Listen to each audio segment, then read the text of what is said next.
Hello everyone. Today we are going to study about skeleton cube resistance. Okay.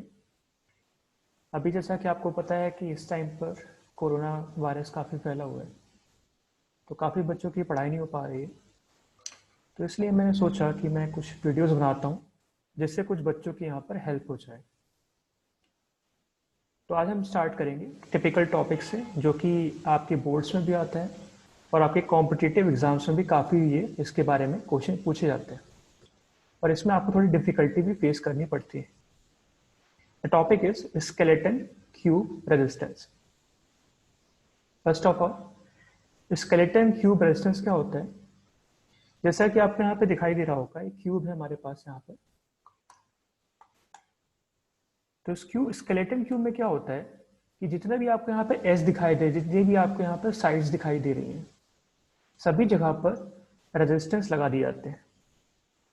सभी sides पर यहाँ पर हमारे पास रेजिस्टेंस लगे होते हैं। ये समझ लीजिए, यहाँ पर हमारे पास एक रेजिस्टेंस लगा हुआ है। सिमिलरली यहाँ पर भी हमारे पास एक रेजिस्टेंस होगा। इस तरह सभी साइड्स पर रेजिस्टेंस लगे होते हैं, तो इसको हम बोलते हैं skeleton cube resistance. Skeleton cube resistance समझने से पहले हमें क्यूब के बारे में कुछ चीजें जाननी पड़ेगी। सबसे पहले हम समझते हैं क्यूब के बारे में कुछ चीजें आपको पता होनी चाहिए, बेसिक पॉइंट है। आपको पता है, this is called the edge, this is called the edge of the cube, A point and B point. This is the edge of the cube. AB length, it is called the edge of the cube. Further, for any face,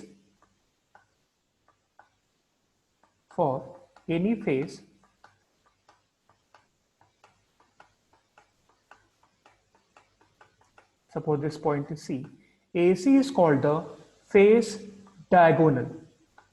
AC is called the face diagonal. And suppose this is our point D. Then if we join A point and B point, we are joining here A point and D point. Then AD is called the body diagonal. AD is called the body diagonal of a cube. AB क्या है हमारे पास यहाँ पर? AB हमारे पास यहाँ पर edge. AC is the face diagonal and AD is the body diagonal. ये आपको क्लियर होना चाहिए। अब अपनी नेक्स्ट स्लाइड पे चलते हैं। देखिए, आपके पास जो क्वेश्चन आएगा क्यूब बेस्ड स्केलेटन में, इसमें 3 टाइप के बेसिकली क्वेश्चन आते हैं जो बहुत ही कॉमन है। हम इसकी स्टडी करेंगे। एक आपसे पूछा जाएगा कि सभी जगह पर, सभी एच पर हमारे पास रेजिस्टेंस रखा हुआ है, कैपिटल आर रेजिस्टेंस। सपोज कर लीजिए सभी एच पर कैपिटल आर रेजिस्टेंस रखा हुआ है। इस तरह का आपका स्केलेटन क्यूब है।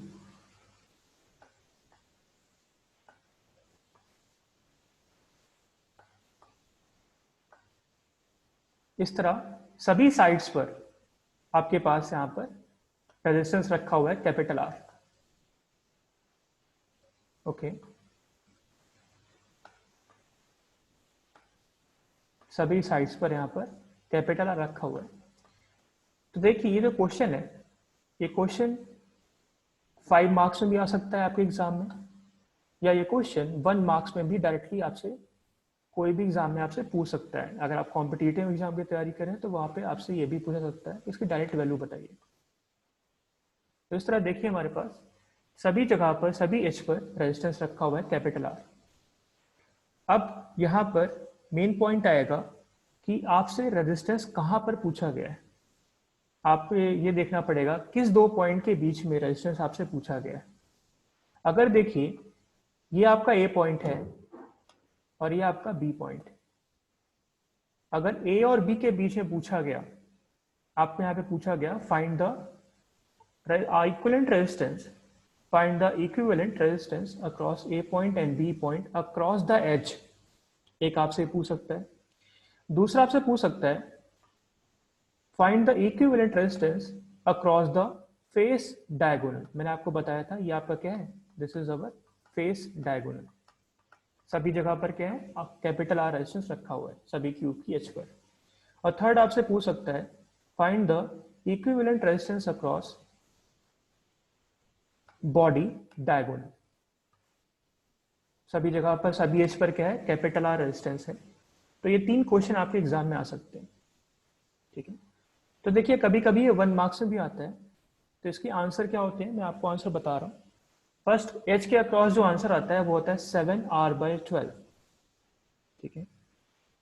फेस डायगोनल के अक्रॉस आर इक्विवेलेंट की वैल्यू होती है 3r/4 एंड बॉडी डायगोनल के अक्रॉस आर इक्विवेलेंट की वैल्यू होती है 5r/6, ठीक है। अब क्या होता है, इसको याद करने का एक ट्रिक मैं आपको यहाँ पे सिखा रहा हूँ, जिसको आप याद करेंगे तो आपको याद करने बिल्कुल आपको परेशानी नहीं होगी यहाँ पर इसको याद रखने में। कैसे करेंगे देखिए, सबसे पहले हम क्या लिखेंगे, एच। एच का मैंने ई लिख दिया यहाँ पर। इसके बाद हमारे पास क्या है, फेस डायगोनल है। इसके बाद हमारे पास फेस डायगोनल है और इसके बाद हमारे पास क्या था, बॉडी डायगोनल।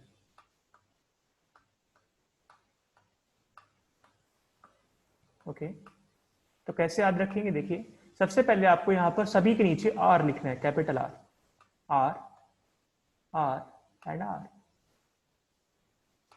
फिर आपको एक लाइन ड्रॉ करनी है। ओके, आपको यहां से 1 2 3 4 5 6 7 ऐसे लिखना है। देखिए कैसे लिखेंगे हम, यहां से मैं स्टार्ट करूं, स्टार्ट में 1 2, ऑर्डर देख लीजिए, 1 2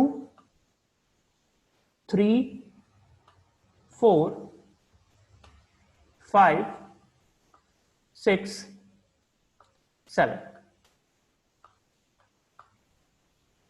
तो ये सारे के सारे आपके इक्विवेलेंट रेजिस्टेंस के वैल्यू है। एच के अक्रॉस इक्विवेलेंट रेजिस्टेंस की वैल्यू कितनी है, 7r/12। फेस डायगोनल के अक्रॉस इक्विवेलेंट रेजिस्टेंस कितना है, 3r/4 और बॉडी डायगोनल के अक्रॉस इक्विवेलेंट रेजिस्टेंस है 5r/6। तो इस तरह इसको आसानी से याद रख सकते हैं, ताकि अगर 1 मार्क्स में क्वेश्चन आएगा या कॉम्पिटिटिव एग्जाम में आएगा तो अगर आपको याद नहीं रहा उस टाइम पर तो आप तुरंत इसको लिख कर याद में आपके आ जाएगा। तो आज हम जो करने वाले, आज हम करेंगे बॉडी डायगोनल के क्रॉस इक्विवेलेंट रेजिस्टेंस की वैल्यू निकालेंगे 5r/6। चलिए स्टार्ट करते हैं। तो क्वेश्चन देखिए, हमारे पास एक स्केलेटन क्यूब है। सभी जगह पर रेजिस्टेंस आपको दिखाई दे रहा होगा। सभी की वैल्यू कितनी है, कैपिटल आर। सभी की वैल्यू कितनी है, कैपिटल आर। जितने भी रेजिस्टेंस यहाँ पे लगे हुए हैं सबकी वैल्यू कितनी है, कैपिटल आर। आपसे यहाँ पर बॉडी डायगोनल, ए पॉइंट और बी पॉइंट कहाँ पर है, बॉडी डायगोनल पर है। वहां पर आपसे इक्विवेलेंट रेजिस्टेंस की वैल्यू पूछी गई। कैसे करेंगे देखते हैं। स्टेप नंबर 1, हम स्टेप वाइज चलेंगे बिल्कुल। स्टेप नंबर 1, स्टेप नंबर 1, ये मेरी फर्स्ट वीडियो है तो थोड़ा सा राइटिंग में थोड़ा देखिएगा, ठीक है। स्टेप नंबर 1 देखिए, जब भी आपको एग्जाम में कोई भी कॉम्प्लेक्स सर्किट दिया रहेगा और आपसे किसी भी 2 पॉइंट के बीच में इक्विवेलेंट रेजिस्टेंस पूछा जाएगा, तो सबसे पहला स्टेप क्या करना है, connect a battery. Connect a battery, connect a battery or a cell between A point and B point। First step number 1, जब भी आपसे एग्जाम में कोई भी कॉम्प्लेक्स क्वेश्चन पूछा जाएगा finding the related to the finding of equivalent resistance, तो उन 2 पॉइंट्स के बीच में आप एक सेल लगा दीजिए कैपिटल V का। तो यहां पर देखिए मैंने क्या किया है, एक सेल लगा दिया है A और B पॉइंट के बीच में, कैपिटल V का मैंने यहां पर सेल लगा दिया है।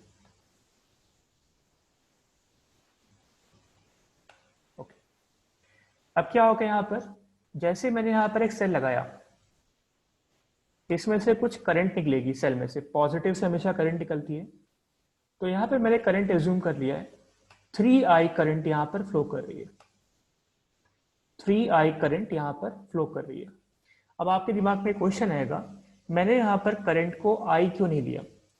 देखिए, मैं यहां पर करंट को I ले सकता था, अगर आप I लेकर क्वेश्चन सॉल्व करोगे तब भी आपका आंसर आ जाएगा, कोई भी प्रॉब्लम नहीं होगी। पर 3I लेने से एक फायदा होता है जो अभी आपको समझ में आएगा इस क्वेश्चन में, तो आप थोड़ा वेट करिए इसके लिए। आप I लेकर भी कर सकते हो, कोई भी प्रॉब्लम नहीं आएगी, बस थोड़ी सी कैलकुलेशन में थोड़ा सा इंक्रीमेंट हो जाता है और कुछ भी नहीं होता है। तो यहाँ पे मैं सपोज करिए 3I करंट इस सर्किट में फ्लो कर रही है बैटरी से, और ये पूरा सर्किट। सपोज कर लीजिए कि हमने अपना आंसर फाइंड कर लिया, हमें क्या पता करना था कि ए और बी के बीच में इक्विवेलेंट रेजिस्टेंस कितना है, हमें पता करना था। तो हमने पता कर लिया, सपोज कर लीजिए our required answer is R equivalent. R equivalent is our required answer. This is the resistance between A point and B point, ये हमें पता करना था। Suppose this is our answer. तो इसका मतलब क्या है, अगर मैं नई सर्किट बनाना चाहूं तो नई सर्किट में बना सकता हूं, कुछ ऐसा बनेगी। देखिए,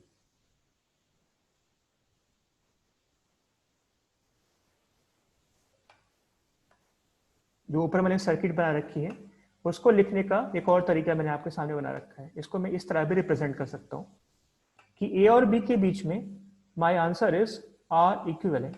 ये मैंने यहाँ पे लिख दिया है, A point and B point यहाँ पर है आपके पास। आपने सॉल्व कर लिया है, आपने सपोज कर लिया आर इक्विवेलेंट निकाल लिया है, और यहाँ पर आपकी बैटरी लगी हुई है, वी बैटरी लगी हुई है, 3I करंट यहाँ पर फ्लो कर रहा है, 3I करंट यहाँ पर फ्लो कर रहा है। ठीक है, तो मैं यहाँ पर देखिए क्या कर सकता हूँ। अब इस सर्किट में अगर मैं ओम्स लॉ लगाना चाहूँ तो मैं लगा सकता हूँ ओम्स लॉ। तो यहाँ से मैं क्या लिख सकता हूँ, आर इक्विवेलेंट की वैल्यू जो मुझे रिक्वायर्ड है, आर इक्विवेलेंट की वैल्यू क्या होगी, आर इक्वल टू कितना होता है, वी बाई आई। तो यहाँ पे वोल्टेज कितना है, कैपिटल वी, और सर्किट में करंट कितनी फ्लो कर रही है, 3I। इसको मैंने बोला है इक्वेशन नंबर 1। इस इक्वेशन को हम लास्ट में फिर से यूज करेंगे, तो याद रखिएगा इस इक्वेशन को, R equivalent equal to V upon 3I। चलिए, अब मैं यहां पर कर रहा हूं स्टेप नंबर 2। स्टेप नंबर 2 देखिए, अब मैं यहां पर जो आपकी करंट आ रही है, मैं करंट की बात कर रहा हूं। ठीक है, करंट का डिस्ट्रीब्यूशन कैसे हो रहा है, चलिए देखते हैं करंट का डिस्ट्रीब्यूशन कैसे हो रहा है। यहां पर आपकी 3I करंट फ्लो कर रही है, ए पॉइंट पर आपकी 3I करंट आ गई, 3I करंट यहां पर आ गई। चलिए, अब यहां पर सभी एच को मैं नाम दे देता हूं। ए बी हो चुका है आपका, तो इसको मैंने नाम दे दिया सी पॉइंट, इसको मैंने नाम दिया डी पॉइंट, इसको सपोज कर लीजिए मैंने नाम दिया E point, F point, and this is our G point, and this is our H point. ये मैंने इसके नाम दे दिए। ओके, अब देखिए, अब एक करंट 3I करंट यहां पर आई, ए पॉइंट पर आया गया, 3I करंट यहां पर आ चुकी है। अब एक करंट क्या होगी, 3 ब्रांचेस यहां पर आउट गोइंग है ए पॉइंट से, तो यहां पर ये 3 पार्ट्स में डिवाइड हो जाएगी। हमें पता नहीं है कि करंट कैसे डिवाइड होगी। हमने अज्यूम कर लिया कि जो 3I करंट है एसी वाली ब्रांच में एक्स अमाउंट की चली गई है, एजी जो ब्रांच है आपको दिखाई दे रही, वहां पर वाई अमाउंट ऑफ करंट चली गई है, और एई वाली जो ब्रांच थी वहां पर जेड अमाउंट ऑफ करंट चली गई। हमें पता नहीं है कि बराबर है कि कैसा है, इसकी वैल्यू हमें पता नहीं। तो ये आपका स्टेप नंबर 2 था, हमने करंट को डिवाइड कर दिया। स्टेप नंबर 2 में हमें एक और चीज देखना है कि हमारे पास कौन कौन सा मोशन अलाउड है, ये हमें देखना पड़ेगा। देखिए, मैं ए पॉइंट से चल रहा हूं, मुझे जाना कहां पर है, फाइनली बी पॉइंट पर जाना है। ठीक है, मैं ए पॉइंट से स्टार्ट कर रहा हूं, मुझे जाना कहां पर है, मुझे जाना है बी पॉइंट पर। तो बी पॉइंट पर जाने के लिए मेरे पास कौन कौन से मोशन अवेलेबल है, ये आपको पहले डिसाइड करना पड़ेगा। तो देखते हैं, ए पॉइंट से अगर मैं राइट साइड चलूंगा तब क्या होगा, मैं बी पॉइंट के पास जा रहा हूं। पहले मैं x की बात करूंगा, फिर मैं y की बात करूंगा, फिर मैं z की बात करूंगा। तो पहले मैं x डायरेक्शन की बात कर रहा हूं कि x डायरेक्शन में मुझे पॉजिटिव x चलना है कि नेगेटिव x चलना है, पहले मैं डिसाइड करूंगा।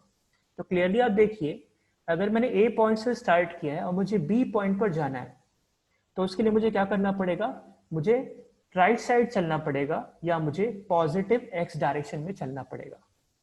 तो कौन सी डायरेक्शन पॉसिबल है, पॉजिटिव x डायरेक्शन पॉसिबल है। अब मैं बात करूंगा y डायरेक्शन में। मैंने ए पॉइंट से चलना स्टार्ट किया है। अब देखिए, अगर मैं y डायरेक्शन की बात करूंगा, तो ए पॉइंट से मैंने चलना स्टार्ट किया, मुझे जाना कहां पर है, बी पॉइंट पर जाना है फाइनली। तो उसके लिए मुझे क्या करना पड़ेगा, ऊपर चलना पड़ेगा, पॉजिटिव y डायरेक्शन में चलना पड़ेगा, क्योंकि बी पॉइंट कहां पर है, ए से ऊपर है। इसलिए आपका क्या होगा, हम पॉजिटिव y में चलेंगे। ये डायरेक्शन भी आपकी पॉसिबल है। ठीक है। अब देखिए z की बात करते हैं। बी पॉइंट ए पॉइंट के पीछे है, प्लेन के अंदर है।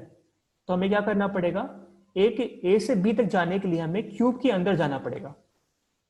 ए पॉइंट से बी पॉइंट की तरफ जाने के लिए हमें क्यूब के अंदर जाना पड़ेगा।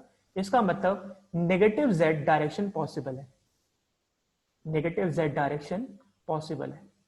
तो ये डायरेक्शन है जो कि इस क्यूब में हमें फॉलो करनी है।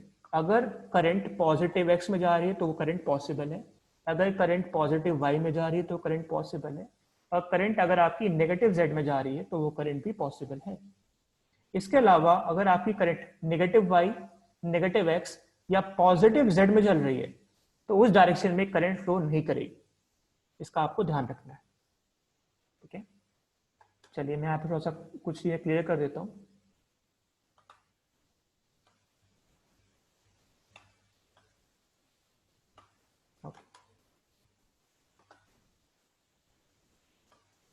ओके, आपने हमने डायरेक्शन डिसाइड कर लिया है कि हमें चलना किस डायरेक्शन में, हमें कौन सी डायरेक्शन में चलना है, पॉजिटिव x, पॉजिटिव y और नेगेटिव z, ये हमें चलना है।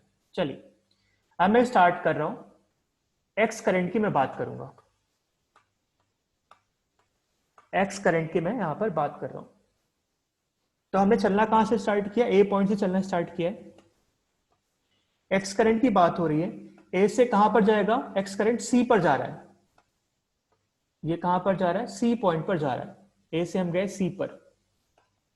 अब देखिए, सी पर जाने के बाद, सी पर आपकी एक्स करंट आ रही है। सी पर जाने के बाद इसके पास दो पाथ अवेलेबल हैं। सी से ये कहां पर जा सकता है, डी की तरफ जा सकता है, और सी से ये एफ की तरफ जा सकता है।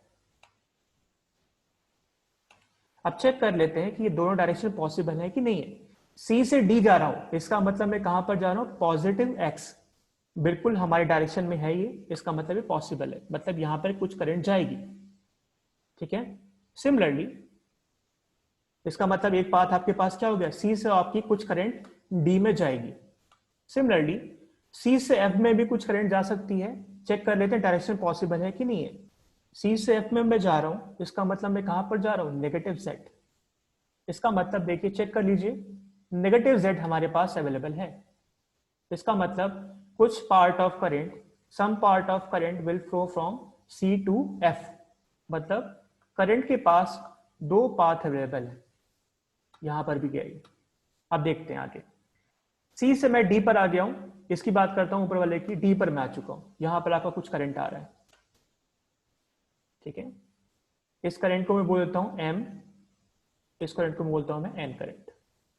हमें पता नहीं कैसी करंट है। ठीक है, चलो अब मैं डी पॉइंट पर आ गया हूं। अब देखिए, एम जो करंट आ रही थी यहां पर, अब इसके पास दो पाथ अवेलेबल है। डी से ये ई की तरफ जा सकती है, और डी से ये बी की तरफ जा सकती है। चेक कर लेते हैं कौन सा पाथ अवेलेबल है। अगर डी से मैं बी की तरफ जाऊंगा तो इसका मतलब मैं कहां पर जा रहा हूं, नेगेटिव जेड, बिल्कुल अवेलेबल है ये। इसका मतलब यहां पर आपकी करंट जाएगी। और डी से मैं ई की तरफ जा रहा हूं, इसका मतलब मैं क्या कर रहा हूं, नेगेटिव वाई डायरेक्शन में जा रहा हूं, नेगेटिव वाई डायरेक्शन में जा रहा हूं, जो कि यहां पर अवेलेबल नहीं है। सिर्फ और सिर्फ पॉजिटिव वाई अवेलेबल है। इसका मतलब यहां पर करंट फ्लो नहीं करेगी, एम करंट जो यहाँ पर आ रही है डी पॉइंट पर, ये पूरी की पूरी करंट यहाँ पर फ्लो कर जाएगी। इसका मतलब करंट कहाँ पर जाएगी, सी से डी पर गई, डी से वो कहाँ पर जा रही है, बी पॉइंट की तरफ जा रही है। अब मैं बात करूंगा सी से एफ वाली सर्किट की, मैं बात कर रहा हूं, यहां पर आपका करंट जा रहा है, एफ पॉइंट पर आ गया करंट। अब इसके पास दो पाथ अवेलेबल है, एक तो वो नीचे जा सकता है, एक या एफ से बी की तरफ जा सकता है। एफ से बी की तरफ अगर जाएगा, चेक कर लेते हैं कौन सा डायरेक्शन है, पॉजिटिव एक्स, बिल्कुल पॉजिटिव एक्स हमारे पास अवेलेबल है। इसका मतलब यहां पर करंट आपकी फ्लो करेगी। एफ से जी की तरफ, एफ से हम नीचे जा रहे हैं जी पॉइंट की तरफ, ये कौन सा डायरेक्शन है, नेगेटिव वाई, जो कि अवेलेबल नहीं है, हमारे पास सिर्फ पॉजिटिव वाई अवेलेबल है। इसका मतलब यहां पर करंट नहीं जाएगी इस ब्रांच से। इसका मतलब मैं कहां पर जाऊंगा, एफ से बी की तरफ। तो देखिए एक्स करंट के लिए हमारे पास कौन से पाथ अवेलेबल है, ए से सी, सी से डी, डी से बी, और दूसरा पाथ कौन सा है, ए से सी से एफ, एफ से बी। अब काउंट कर लेते हैं कि दोनों पाथ में टोटल रेजिस्टेंस कितने लगे हैं। ए से मैं सी पर जा रहा हूं, देखिए कितना रेजिस्टेंस मिला मुझे, एक रेजिस्टेंस यहां पर हो गया, ए और सी के बीच में कितना रेजिस्टेंस है, एक। सी से मैं डी पर जा रहा हूं, उसकी मैं ऊपर पहली वाली पाथ की मैं बात कर रहा हूं, सी से मैं डी की तरफ जा रहा हूं, तो यहां पर देखिए क्या है, एक रेजिस्टेंस है। डी से मैं बी की तरफ जाऊंगा तो एक रेजिस्टेंस, तो टोटल रेजिस्टेंस कितने हो गए, 3। सिमिलरली अगर मैं ए से सी की तरफ गया तो कितना हो गया, 1। सी से मैं एफ की तरफ गया तो यहां पर क्या होगा, एक रेजिस्टेंस यहां पर कवर हो गया। एफ से मैं बी की तरफ गया तो एक रेजिस्टेंस यहां पर कवर हो गया, तो यहां पर भी 3 रेजिस्टेंस कवर हो रहे हैं। चाहे आप ऐसे जाइए, चाहे आप ऐसे आइए, दोनों जगह पर 3 रेजिस्टेंस कवर हो रहे हैं। जब भी आपको ऐसा सिनेरियो दिखाई दे जहां पर नंबर ऑफ रेजिस्टेंस सेम है दो डिफरेंट पाथ के बीच में, यहां पर 3 है पहले वाले पाथ में और सेकंड वाले पाथ में भी 3 रेजिस्टेंस है, उनको हम बोलते हैं आइडेंटिकल पाथ, उनको हम बोलते हैं आइडेंटिकल पाथ। इसका मतलब क्या होगा, आइडेंटिकल पाथ का मतलब कि दोनों ही पाथ में सेम करंट फ्लो करेगी। इसका मतलब क्या होगा, सीडी वाली जो ब्रांच है, सीडी वाली जो ब्रांच थी, इसमें एम करंट जो फ्लो कर रही थी ये, और सीएफ वाली ब्रांच में कितनी करंट फ्लो कर रही थी, एन करंट फ्लो कर रहा था यहां पर। तो M is equal to N होगा, M is equal to N होगा, क्योंकि देखिए सी से मैं डी पर गया, सी से मैं डी पर गया और डी से मैं बी पर गया, कितने रेजिस्टेंस कवर हुए, 2 रेजिस्टेंस कवर हुए। सी से मैं एफ पर गया और एफ से मैं कहां पर गया हूं, बी पर गया हूं, तो यहां पर भी 2 रेजिस्टेंस कवर हुए। मतलब सी से मैं बी पर जाऊंगा यूजिंग डी एंड सी से मैं बी पर जाऊंगा यूजिंग एफ, हमने same number of resistance cover किए। इसका मतलब ये दोनों पाथ हमारे पास आइडेंटिकल, इसलिए m इक्वल टू एन होगा, करंट का इक्वल डिस्ट्रीब्यूशन होगा। अब चलिए, तो x करंट की बात होगी, अब मैं y की बात करता हूं। देखिए y करंट कहां पर जा रहा था, a से वो जा रहा था g की तरफ, a से वो गया है g की तरफ, यहां पर करंट यहां पर आ गया। पहले मैं चेंज कर देता हूं ताकि आपको समझ में आए। चलिए अब देखिए, a से वो g की तरफ जा रहा है, ये करंट y करंट। अब देखिए g पॉइंट पर आ गया, अब g से वो कहां पर जा सकता है, g से वो जाएगा f की तरफ, कुछ करंट जाएगा यहां पर, और g से कुछ करंट आपका h की तरफ जाएगा। चेक कर लीजिए दोनों पाथ वहां पर आपके पास अवेलेबल है कि नहीं है। g से वो h की तरफ जाएगा, इसका मतलब क्या है, पॉजिटिव x बिल्कुल हमारे पास अवेलेबल है। g से वो f की तरफ जाएगा, पॉजिटिव y, ये भी हमारे पास अवेलेबल है, मतलब दोनों जगह पर करंट आपका जाएगा।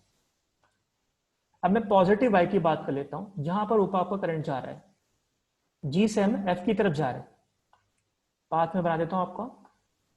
g से मैं जाऊंगा पहले f की तरफ, एक ये हमारे पास अवेलेबल है, और एक आपके पास है g से h की तरफ, ये हमारे पास अवेलेबल है। अब देखिए f पॉइंट पर मैं आ चुका हूं, f पॉइंट पर करंट आपका आ गया है, f पॉइंट पर करंट आ गया, नीचे से ऊपर आ रहा है। अब दो पाथ और उसके पास अवेलेबल है, या तो वो f से b की तरफ जाएगा, या तो वो F से C की तरफ जाएगा, दो पाथ उसके पास अवेलेबल है।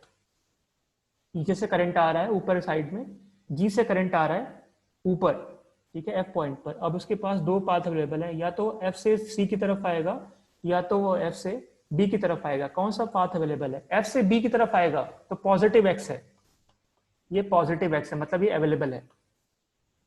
F से वो C की तरफ आएगा, मतलब वो कहां पर जा रहा है? पॉजिटिव Z डायरेक्शन में, ये अवेलेबल नहीं है।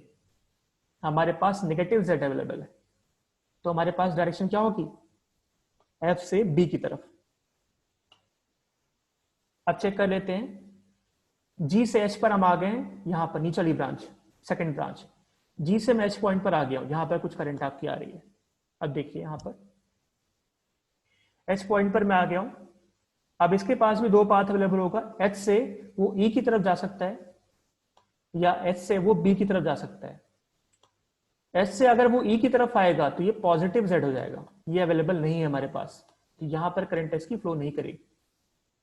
इसलिए करंट कहां पर फ्लो करेगी? S से B की तरफ पॉजिटिव आई, जो कि अवेलेबल है, तो ये भी हमारे पास हो गया।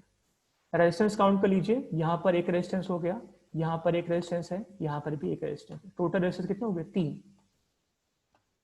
सिमिलरली अगर मैं ये वाला पाथ चलता हूं तो यहां पर भी कितने रेजिस्टेंस है? 1, 1 और 1, तो यहां पर भी 3 रेजिस्टेंस आपके पास हो गए। ठीक है, अब मैं बात करूंगा करंट Z की, मैं बात करूंगा, चलिए करंट Z की मैं बात कर रहा हूं, कलर चेंज कर देता हूं मैं। चलो, Z करंट आपकी कहां पर जा रही है? A से वो E की तरफ जा रही है, A से वो E की तरफ वो करंट जा रही है। अब इसके पास भी दो पाथ अवेलेबल होंगे जैसे पहले हुआ था, देखते हैं कैसे होगा। A से E की तरफ आपकी करंट जा रही है, अब उसके पास दो पाथ अवेलेबल है।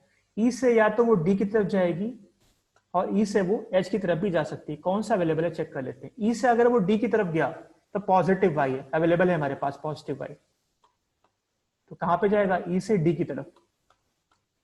E से H की तरफ देखते हैं, E से H की तरफ तो कहां पर जा रहा है? ये नेगेटिव Z, ये भी हमारे पास अवेलेबल है, तो यह कहां पर होगा? E से H भी हमारे पास अवेलेबल। अब देखते हैं आगे, E से मैं D पर गया, इसके आगे चेक करते हैं। E से मैं D पॉइंट पर आ गया हूं, ऊपर आ रहा हूं मैं E से D पॉइंट की तरफ। अब दो पाथ मेरे पास अवेलेबल हैं, या तो मैं D से C की तरफ जाऊंगा या तो मैं D से B की तरफ जाऊंगा। अगर मैं D से C की तरफ गया तो ये कौन सा डायरेक्शन हो गया? -x, जो कि पॉसिबल नहीं है। तो हमारे पास दूसरा डायरेक्शन कौन सा है? D से B, जो कि -z, जो कि अवेलेबल है। इसलिए मैं कहां पर जाऊंगा? D से मैं B पॉइंट की तरफ जाऊंगा। अब चेक करते हैं सेकंड पाथ, E से मैं H पर जा रहा हूं, H के बाद देखिए क्या होगा। E से मैं H पॉइंट पर आ गया हूं, E से मैं H पॉइंट पर आ गया हूं। अब दो पाथ मेरे पास अवेलेबल है, या तो मैं H से G की तरफ जाऊंगा या तो मैं H से B की तरफ जाऊंगा। चेक कर लेते हैं, अगर मैं H पॉइंट से G की तरफ जाऊंगा तो ये कौन सा डायरेक्शन? -x, जो कि पॉसिबल नहीं है। तो दूसरा पाथ कौन सा है? H से मैं B की तरफ जाऊंगा, जो कि पॉजिटिव आई, इसका मतलब ये वाला पाथ हमारे पास अवेलेबल, तो इसको भी ये वाला पाथ हमारे पास हो गया B। चेक कर लेते हैं नंबर ऑफ रेजिस्टेंस। A से मैं E पर गया, एक रेजिस्टेंस, E से मैं D पर गया, एक रेजिस्टेंस, और D से B में गया, एक रेजिस्टेंस। टोटल रेजिस्टेंस कितने हो गए? 3। तो यहां पर आपके पास रेजिस्टेंस हो गए 3 के रेजिस्टेंस हो गए। अब यहां पर देखते हैं, A से मैं E पर गया, एक रेजिस्टेंस, E से मैं H पर गया, एक रेजिस्टेंस, H से मैं B पर गया, एक रेजिस्टेंस। यहां पर भी 3 रेजिस्टेंस हो रहे हैं। तो क्लियरली देखिए यहां पर X current, Y current and Z current, सभी जगह पर जो नंबर ऑफ रेजिस्टेंस हमने कवर किए हैं वो किसके बराबर है? वो 333, सभी में 3 नंबर के बराबर। X करंट में भी हमें 3 रेजिस्टेंस कवर करने पड़ रहे हैं, Y करंट के लिए भी हमें 3 रेजिस्टेंस कवर करने पड़ रहे हैं, और Z करंट के लिए भी हमें 3 रेजिस्टेंस कवर करने पड़ रहे हैं। इसका मतलब क्या है? तीनों करंट आइडेंटिकल पाथ फॉलो कर रही हैं। इसको हम क्या बोलते हैं? Identical path. जब भी तीनों करंट के पास आइडेंटिकल नंबर ऑफ रेजिस्टेंस होंगे, उसको हम उस केस में तीनों करंट बराबर होंगी। इसका मतलब क्या होगा, x की वैल्यू y के बराबर होगी और y की वैल्यू z के बराबर।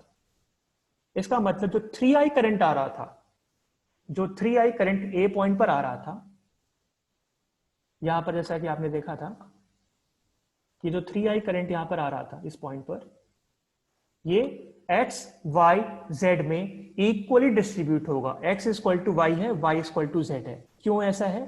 क्योंकि x वाले पाथ में भी नंबर ऑफ रेसिस्टेंस हमने कितने कवर किए, 3 के बराबर हमने यहां पर कवर किए। यहां पर भी 3 है, यहां पर भी 3 है। y में भी हमने तीन नंबर ऑफ रेसिस्टेंस कवर किए हैं और z में भी हमने नंबर ऑफ रेसिस्टेंस कवर किए हैं 3। तो इसका मतलब तीनों पाथ आइडेंटिकल है और सभी में करंट सेम फ्लो करेगी। इसलिए आइडेंटिकल पाथ में, आइडेंटिकल पाथ का मतलब क्या होता है, नंबर ऑफ रेजिस्टेंस सेम है पाथ में, सभी में 3 के बराबर है, इसलिए x equal to Y equal to Z होगा। इसलिए जो 3i करंट है वो इक्वली डिस्ट्रीब्यूट होगी तीनों में। जो 3i करंट है उसका i पार्ट यहाँ पे जाएगा x में, उसका y में भी i पार्ट जाएगा और z में भी आपका i पार्ट जाएगा। तो इससे हमें पता चलेगा कि करंट का डिस्ट्रीब्यूशन कैसे हो रहा है।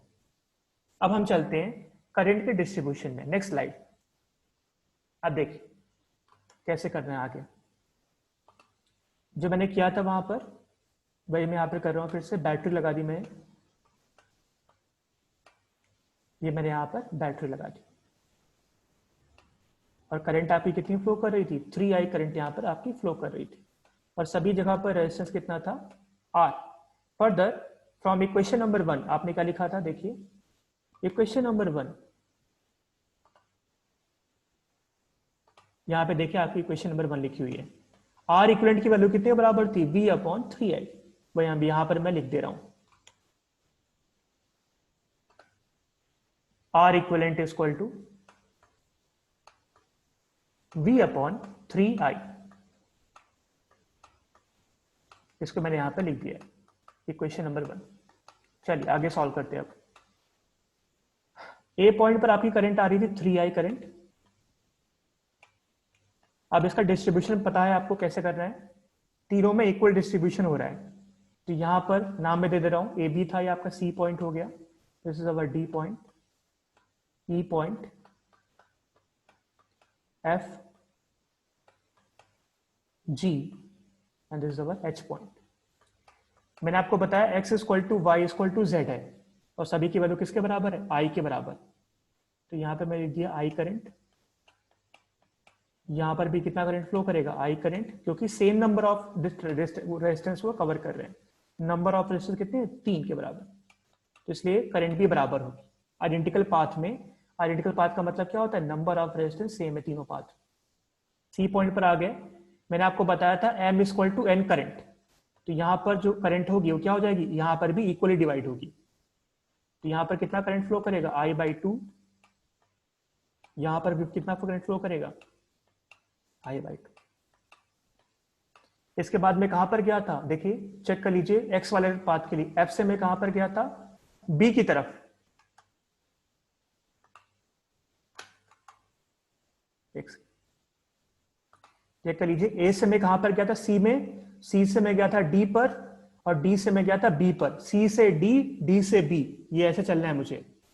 ए से सी गया हूं मैं, सी से मैं जाऊंगा डी पर और डी से मैं जाऊंगा कहां पर, बी तक। ये मेरा पाथ है। और दूसरा क्या है, ए से मैं सी पर जाऊंगा, सी से मैं जाऊंगा एफ पर, एफ से मैं जाऊंगा बी पर। नीचे मैं जा नहीं सकता, अवेलेबल नहीं हो पाथ। ठीक है, तो इसमें बनाते हैं, देखते हैं। देखिए आई बाई 2 करंट फ्लो कर रहा है सी से एफ की तरफ, एफ से मैं मुझे कहां पे जाना था, बी की तरफ। तो यहां पे करंट कितना आएगा, आई बाई 2। चेक बाद में करते हैं उसको, अभी रुकिए। अब देखते हैं, एक एक करके स्टेप वाइज चलते हैं। ए से मैं जा रहा हूं, देखिए ए से आपका करंट जा रहा है, आई करंट यहां पर जा रहा है। अब जी पॉइंट पर क्या होगा, यहां पर भी इक्वली डिस्ट्रीब्यूट हो जाएगा, आई बाई 2, और यहां पर भी क्या हो जाएगा, ये आई by 2 current.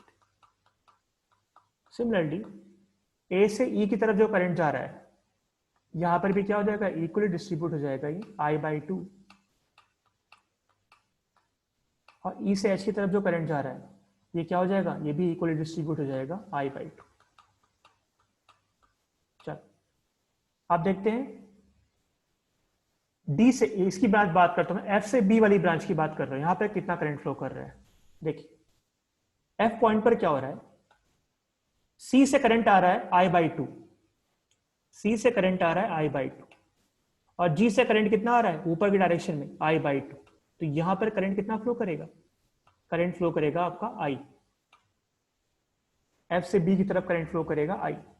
Similarly H point पर देखिए क्या हो रहा है, एच पॉइंट पर जी से करंट आ रहा है आपका I/2, ई से करंट आ रहा है आपका I/2। तो इसलिए यहां पे कंबाइन में क्या मिल जाएगा आपको, कैपिटल I।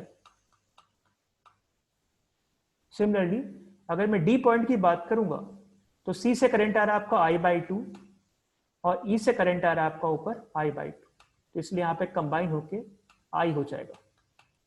तो फाइनली मिलकर क्या हो जाएंगे, I+I+I, 3I करंट आपका बाहर निकलेगा और सर्किट आपका कंप्लीट हो जाएगा। तो ये पूरा आपका करंट का पूरा यहाँ पे डिस्ट्रीब्यूशन मैंने यहाँ पे कर दिया। अब चलिए सॉल्व कैसे करेंगे इसको।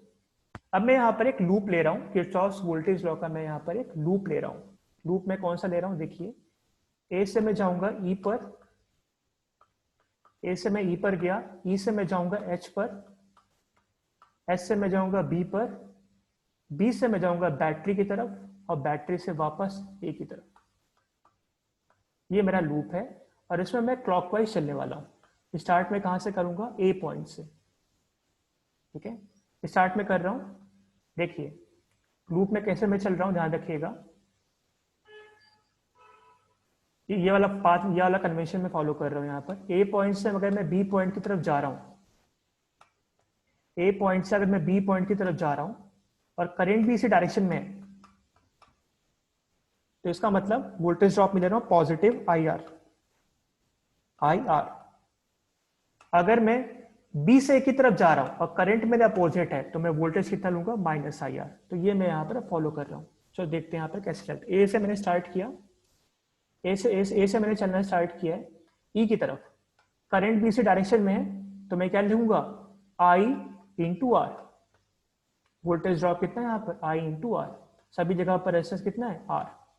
ई पॉइंट पर हम आ गया, ई से मैं चल रहा हूँ एच की तरफ, ये लूप मैंने लिया हुआ है, करंट भी इसी डायरेक्शन में है, करंट कितना फ्लो कर रहा है ई से एच में, I/2। तो यहाँ पर मैं क्या लिखूंगा, प्लस I/2 × R। अब एस से मैं कहां पर जाऊंगा, बी की तरफ में जा रहा हूं, करंट कितना फ्लो कर रहा है इस ब्रांच में, कैपिटल I। तो क्या लिखूंगा मैं, प्लस I/R। अब मैं कहां पर जाऊंगा, बैटरी की तरफ जाऊंगा, बैटरी की तरफ मैं जा रहा हूं और मेरे सामने क्या पड़ा है, बैटरी का नेगेटिव टर्मिनल। अगर बैटरी का नेगेटिव टर्मिनल मिला है तो मैं लिखूंगा -V, अगर पॉजिटिव मिलता तो मैं लिखता +V, इक्वल टू क्या होगा, 0। तो मैंने यहां पर ये किरचॉफ्स वोल्टेज लॉ मैंने अप्लाई कर दिया है, ठीक है। चलिए तो यहां से मुझे क्या मिल जाएगा, capital V equal to 5IR/2। यहां से मुझे वोल्टेज मिल गया है। बस अब मैं इक्वेशन 1 का यूज करूंगा। इक्वेशन 1 क्या बोलती है, R equivalent equal to V/3I। Voltage में पुट कर दीजिए इसको, 5IR/2। ये मैंने वोल्टेज रखा है और डिवाइड किससे किया मैंने, ये इस क्वेश्चन का यूज किया, equation number 1 upon 3I। I cancel हो जाएगा, आपको मिल जाएगा R equivalent equal to 5R/6। This is our answer. तो इस तरह हम बॉडी डायगोनल में स्केलेटन वाले क्वेश्चन को सॉल्व करते हैं। होपफुली आपको समझ में आया होगा। आप कमेंट करिए, जो भी टॉपिक आपको समझ में नहीं आता है, जो भी आपके टॉपिक होंगे जिसमें आपको प्रॉब्लम है, आप कमेंट करिए और मुझे बताइए, तब मैं उस पर और भी लेक्चर्स बनाऊंगा आपको समझाने के लिए। धन्यवाद।